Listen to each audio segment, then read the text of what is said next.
Olá, gente.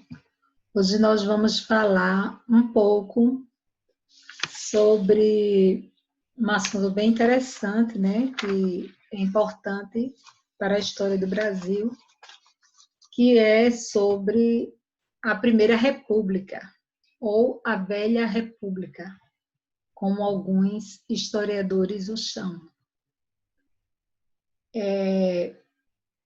Eu gostaria de que vocês prestassem atenção, porque é um assunto que já foi trabalhado em outras séries, né? Nós vamos apenas fundamentar mais, né? Porque vocês estão numa turma de 9º ano, então a gente precisa dar mais ênfase a essa história e também porque é a nossa história, né? Faz parte da nossa história. Então, a Velha República, ela também é chamada como Primeira República e se estende de 1889 a 1930, quando Getúlio Vargas, através de um golpe de Estado, inicia um novo período político. Então, a política de sucessão presidencial dará ainda outra denominação ao momento inicial da República Brasileira, conhecida como política do café com leite. Nesse período, centros econômicos do país ditavam a ocupação da presidência, enquanto São Paulo e sua agricultura cafeeira ocupava a presidência em um pleito. No próximo seria a vez de Minas Gerais, que representava, pela economia do gado leiteiro, Minas Gerais e São Paulo, por serem, nesse momento, os dois polos econômicos do Brasil, forjavam as lideranças nacionais, mantendo, porém, acordos com outros estados para que essa dinâmica política e econômica não fosse quebrada. Então, vocês podem reconhecer que quem era presidente do Brasil era apenas aqueles que fossem de interesse de Minas Gerais ou de São Paulo. Quando não era de São Paulo, era de Minas Gerais e assim sucessivamente. E para controlar os outros estados, era só fazer acordo político e aí eles aceitavam numa boa, certo? Então, esse grande acordo mantinha o controle político do Brasil nas mãos daqueles que controlavam também a economia. Assim, os interesses das classes dominantes estavam sempre em voga frente às classes menos abastadas, as classes pobres, né? Então, as classes pobres sempre ficavam para trás, porque somente os ricos, né, os grandes proprietários, os grandes donos do café, né, e do leite, era quem lucrava com toda essa política. Essa dinâmica política será rompida com a Revolução de 1930, assumindo a presidência do Brasil no lugar de Júlio Prestes, eleito com apoio do então presidente Washington Luiz, o Getúlio Vargas, e dá início ao período chamado e conhecido como a Era Vargas. O governo provisório de Marechal Deodoro da Fonseca, que foi o primeiro presidente a ser eleito, a ser presidente do Brasil, ele faz a transição legal necessária para o ajuste nacional nos moldes republicanos.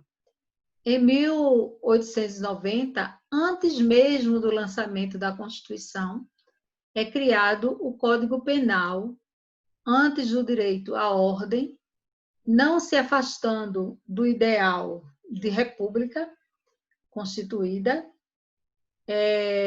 numa teoria chamada positivismo. Então, é bom a gente falar um pouco sobre positivismo, né? O que seria o positivismo? Marechal Deodoro era positivista, e os ideais de república que foram lançados no Brasil tinham justamente esses ideais.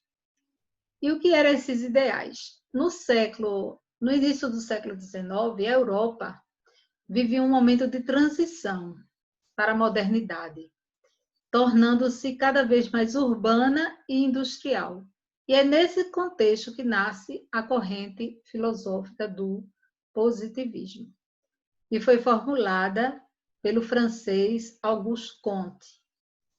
Então, ainda que a ciência, a indústria e o capitalismo ganhassem cada vez mais espaço, seria equivocado pensar que as ligações com o antigo regime estavam completamente rompidas. Apesar das reformas políticas e econômicas no campo das ideias, o iluminismo ainda não era hegemônico e a Igreja continuava detendo imenso poder em definir o entendimento dos homens sobre o mundo.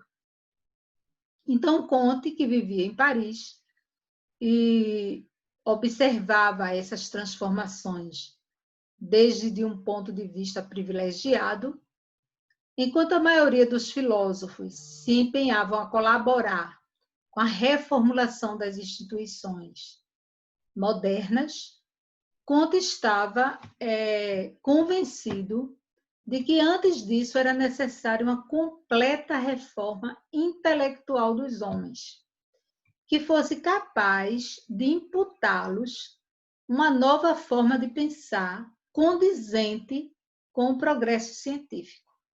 Então, a essa nova forma de pensar, Comte deu o nome de positivismo.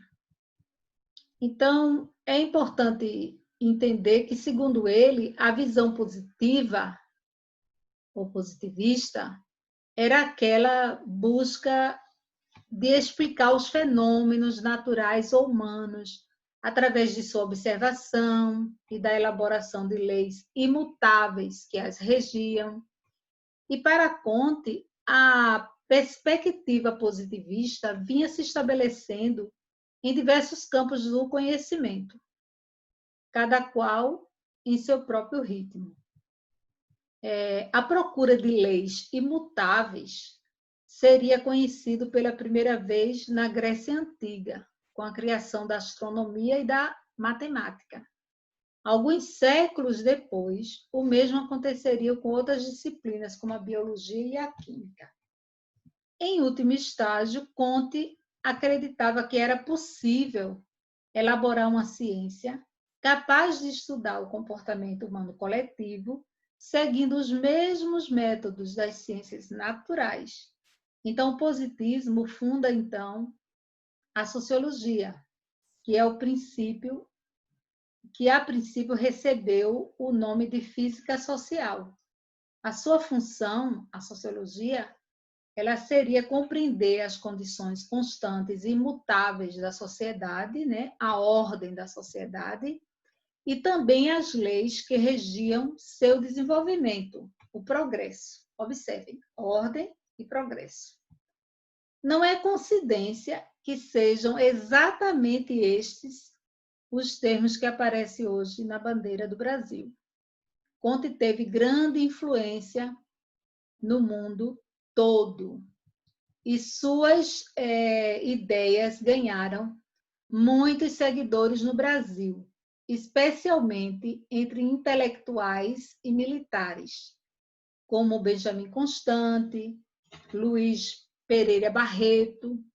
Então, a presença positivista brasileiros foi notável no movimento republicano e na elaboração da Constituição de 1891. Nosso sistema de ensino também teve influências positivistas. Então, podemos dizer que o pensamento positivista, fundado por Comte, estabelece a ciência como o estudo das leis, que é invariável, determinado e útil para o progresso humano. E o positivismo trazia consigo um projeto político que pretendia colocar a gestão da sociedade nas mãos de sábios e cientistas. Então, esses ideais, né, do positivismo, eles vão afetar, de certa forma, a política brasileira, porque Marechal Deodoro, assim como todos os militares, eles aderiram ao positivismo, acreditando no progresso, no capitalismo, no desenvolvimento do comércio, no desenvolvimento do Estado. Então, o crescimento da ciência, o aparecimento de novas pesquisas, tudo isso levava eles a acreditarem numa nova visão de mundo. A Constituição de 1891, no período republicano, ela rompe de vez com a dinâmica do Estado imperial. Ao definir o Estado como laico, deu fim ao padroado e à união de Estado e Igreja Católica. Por isso que tem esse sentido laico. Laico porque não era só a igreja que iria dominar, ou organizar, ou dirigir as situações decididas, tomar decisões. Então, o Estado, haveria uma união entre o Estado e a igreja. A República garante, em sua Carta Magna, as diretrizes sociais e adota, no entanto, apesar de prever a liberdade de religião, o Código Penal condena crenças como o espiritismo e as religiões afrodescendentes. Então, no Código Penal, quem tivesse outra religião que não fosse a católica era também condenados para não poder realizar esses cultos. Então, a Carta Magna da República iniciava também a separação tripartidária do poder, excluindo a mediação imperial, que era exercida por meio do poder moderador. Agora, a política nacional seria dividida entre os poderes executivo, o legislativo e o judiciário. E a dinâmica do pleito presidencial a cada 4 anos também fica decidido nesse momento. Todo homem maior de 21 anos, que sabia ler e escrever, tornava-se obrigado a votar.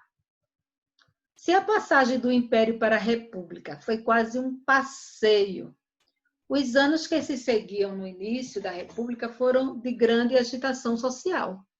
Movimentos insurgentes como a Revolução Federalista no Rio Grande do Sul, a Guerra de Canudos no sertão da Bahia, que marcaram o início da República por sua violência no combate aos seus opositores. O presidente Marechal Deodoro da Fonseca renuncia em 1891, após a política econômica de encilhamento dar errado. Como deu errado, então ele renunciou. E a proposta empreendida por Rui Barbosa, que é o ministro da Fazenda do governo provisório, permitia o aumento da emissão de papel moeda, gerando uma grave crise econômica. Mas o que era essa política econômica de encilhamento? A gente precisa entender melhor, né? A crise do encilhamento, ou simplesmente o encilhamento, foi uma fase da economia brasileira, a primeira crise da República.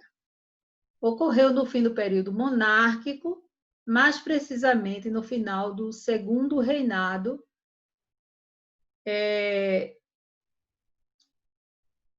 mas se faz sentir propriamente durante o governo provisório de Deodoro da Fonseca. entre 1889 a 1891. E o nome que se dá à crise, encilhamento, se refere à prática de corrida de cavalos. Encilhamento é a colocação dos cavalos em suas posições para a largada. Então, o governo provisório de Deodoro da Fonseca visava, em primeiro lugar, manter a ordem no país, após a mudança de regime de 1889, pacificando conflitos e gerando certas estabilidades, até que houvesse uma normatização política e legal através de uma Constituição. Uma das primeiras e principais medidas do novo governo foi a instauração de um federalismo, onde antigas províncias passaram a ser estados de uma república. Essa mudança foi expressa, inclusive, no nome do país, que nesse momento muda e passa a ser Estados Unidos do Brasil. Uma clara alusão do alinhamento brasileiro aos Estados Unidos da América. A economia do país vinha sofrendo com as mudanças políticas. E entre os novos ministros escolhidos pelo governo, essa pasta foi colocada sobre a responsabilidade de Rui Barbosa, que era uma proeminente figura política da época. Então, essa política econômica do encilhamento, que o presidente Marechal Deodoro renunciou justamente porque ela não deu certo, porque essa proposta, que foi apreendida por Rui Barbosa, que era o ministro da Fazenda do governo provisório, permitiu o aumento da emissão de papel moeda, gerando uma grave crise econômica. Entre os 11 presidentes eleitos no período da Primeira República, um não chegou à posse por ocasião de morte, que foi Francisco de Paula Rodrigues Alves. Ele morreu de gripe espanhola antes de sentar à cadeira de presidente e foi substituído por seu vice, Delfim Moreira da Costa Ribeiro. Já Afonso Augusto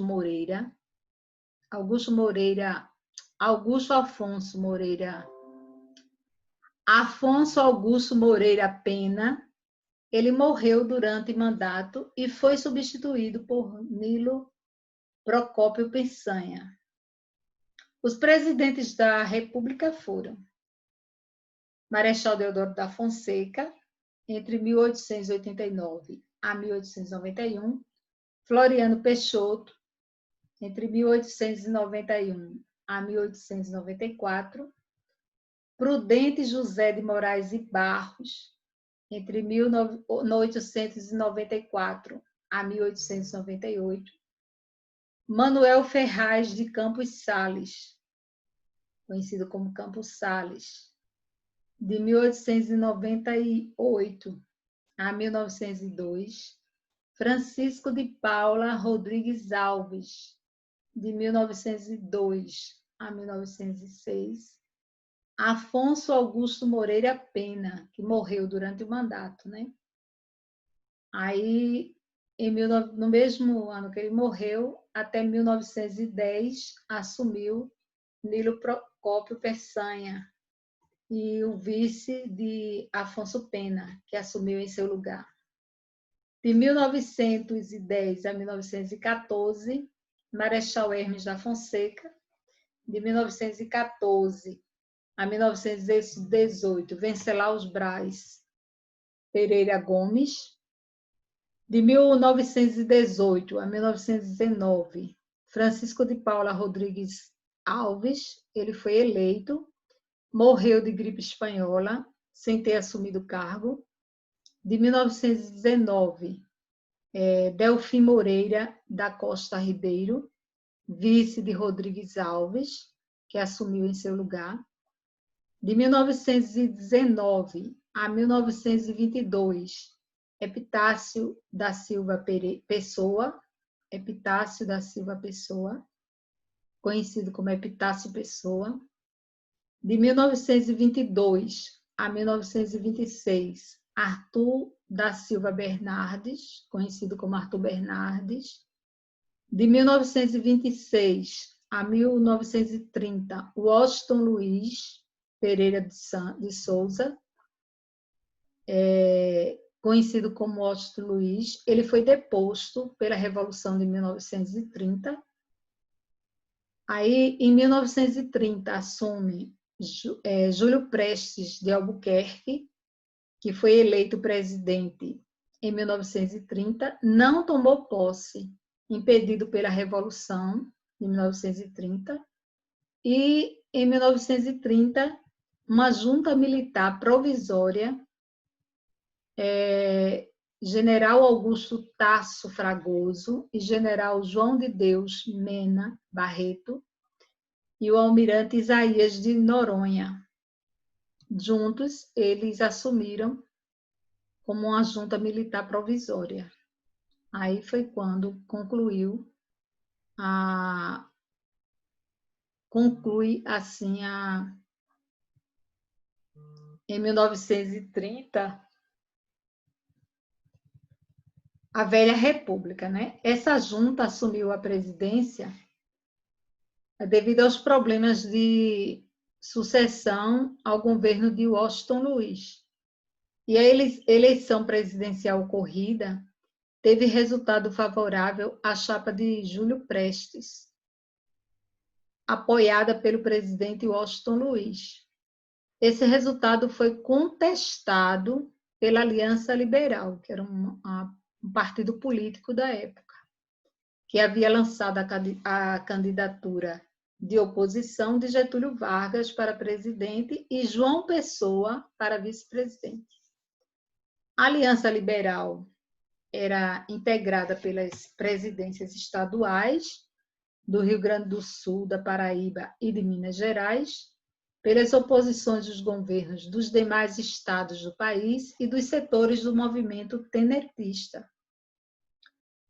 Dentre as propostas da plataforma dessa aliança estavam a implementação do voto secreto, a anistia dos tenentes insurgentes, a autonomia do Poder Judiciário, a adoção de medidas econômicas protecionistas.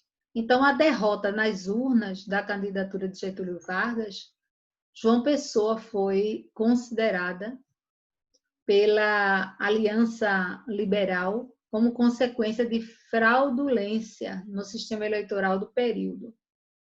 Apesar da contestação da Aliança Liberal ao resultado do pleito eleitoral, não houve inicialmente pretensão de assumir a presidência da República no meio da deposição da gestão em vigência. Então, o estopim que levou à decisão de deposição de Washington Luiz foi o assassinato de João Pessoa em 26 de julho de 1930. O atentado contra João Pessoa foi motivado por disputas políticas regionais. No entanto, o governo federal foi responsabilizado pela morte do presidente do estado da Paraíba. Aí, no final de setembro, foram enviados por Getúlio Vargas emissários ao Rio de Janeiro para contatar os generais próximos à Aliança Liberal. Então, pretendia-se buscar o compromisso com os militares para colaborarem com a deposição de Washington Luiz e assegurar que Getúlio Vargas assumisse a presidência do país. Então, desse modo, Washington Luiz foi deposto pelas Forças Armadas em 24 de outubro de 1930 e foi sucedido na mesma data por uma junta militar composta pelos generais Augusto Tasso Fragoso João de Deus Mena Barreto e pelo almirante José Isaías de Noronha. Enquanto essa junta militar designava ministros e depunha generais atrelados ao Washington Luiz, as tropas comandadas por Getúlio Vargas dirigiam-se ao Rio de Janeiro para assumir o poder. A junta provisória entrou diversas vezes em contato com Getúlio Vargas por meio de telegramas, garantindo que o governo teria transferido para ele e solicitando a deposição das armas. No entanto, havia incerteza das tropas da Aliança Liberal sobre os reais propósitos da junta militar. Então, essa suspeita somente cessou em 28 de outubro, quando o general Tasso Fragoso estabeleceu com os representantes de Getúlio Vargas, Oswaldo Aranha e Lindolfo Collor as condições para a sucessão do governo. Então, num curto período de vigência do governo de junta militar provisória, também foram instaladas juntas governamentistas dos estados de Amazonas, do Pará, do Maranhão, do Rio Grande do Norte, do Espírito Santo e de Santa Catarina. Essas juntas governamentistas nos estados perduraram no poder, também no curto prazo de duração, e em seguida foram substituídas por interventores nomeados por Getúlio Vargas. Durante os 10 dias em que a junta militar provisória esteve no comando do país, foram dispensados os reservistas convocados por Washington Luiz para combater as dissidências, e as operações bancárias voltaram a ser anuídas. Adquiriu-se crédito para o combate da febre amarela, entre outras medidas. Em 31 de outubro, as tropas lideradas por Getúlio Vargas chegaram ao Rio de Janeiro e foram recebidas pela população local. No dia 3 de novembro de 1930, o general Tasso Fragoso transferiu o governo federal para Getúlio Vargas. Então, essa passagem de Vargas para a República, né? Nesse período de República, é também uma forma da gente entender como ocorreu, né? E aí eu trouxe esse quadrozinho. Peraí, que eu não compartilhei a tela, não. Tenho que compartilhar a tela para mostrar o quadro. Estava esquecida. Bom, esse quadro mental, né? Que eu peguei do Brasil Escola, eu vou até cobrir o nome aqui, Brasil Escola, para dar mais espaço para a gente ver. Não, aqui dá certo. Bom, aí é somente para a gente ter uma noção geral do que foi dito, né? Primeiro, as práticas políticas, né? A política dos governadores, que foi uma política de troca de favores. Aí é justamente no período de Campos Salles. Aí depois a política do café com leite, que tem como objetivo a escolha dos presidentes, a união das oligarquias, tanto de São Paulo como Minas Gerais. São Paulo com a produção do café e Minas Gerais com a produção do leite. Então, quem assumia poderes e posições políticas era justamente um deles dois, ou seja, São Paulo indicava o presidente, na próxima eleição, Minas Gerais indicava o dele, e assim ficava nesse acordo. Foi o período do coronelismo, que é um período muito extenso também para se falar, mas é o período em que os coronéis mandavam no Brasil, e nesse período havia o chamado voto do cabresto. Era considerado assim porque só podia votar naquela pessoa que o coronel indicasse. E depois o clientelismo, que foi um voto em troca de favores. Você vota e ganha alguma coisa, né? Esse voto do clientelismo existe até hoje, não é verdade? Então, a Constituição de 1891 foi o federalismo, com a autonomia nos estados, né? Os estados começaram a ter autonomia, a poder desenvolver, se desligou um pouco da União. O presidencialismo foi elevado como chefe do executivo, com um mandato de 4 anos. Isso estava decidido pela Constituição de 1891.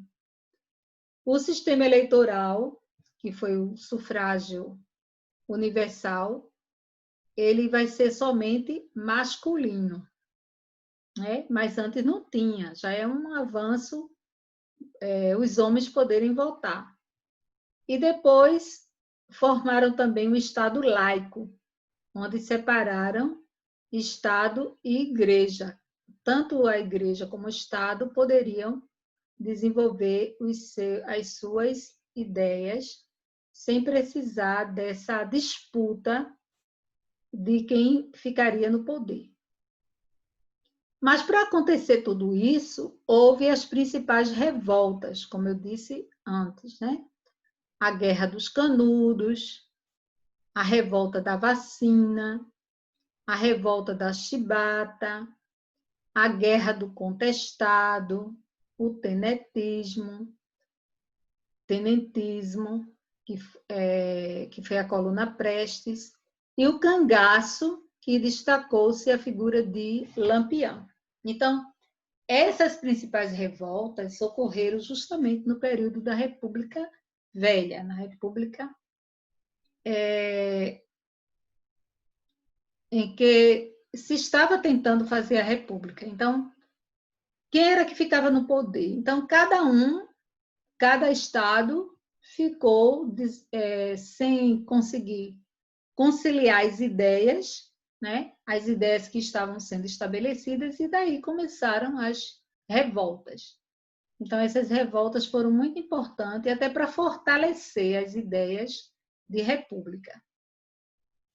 E a periodização, a gente pode dizer que a velha república ela foi consolidada entre 1889 a 1898, a institucionalização da política oligárquica, né? Em 1898 a 1921, oligárquica era que quem ficava no poder eram pessoas, poucas pessoas ficavam no poder, somente aqueles que tinham poder, no caso do café com leite, né? E em 1930, de 1921 a 1930, ocorreu uma decadência, com o fim da Primeira República e a Revolução de 1930. Ok? Então, esse assunto, ele precisa estar na cabecinha de vocês. Eu vou passar umas atividadezinhas para que vocês possam responder, tá certo? Vamos estudar a República Velha, apesar de ser muitas informações, mas é um assunto interessante. Por que interessante? Porque estamos falando da história do Brasil. Então, a gente tem que valorizar a nossa história, a gente tem que conhecer a nossa história. E começando, para que a gente possa entender o que está acontecendo hoje, por que acontecem determinadas coisas hoje, é necessário que a gente veja o que aconteceu antes. Então, se hoje existe gente insatisfeita, querendo fazer manifestação, né?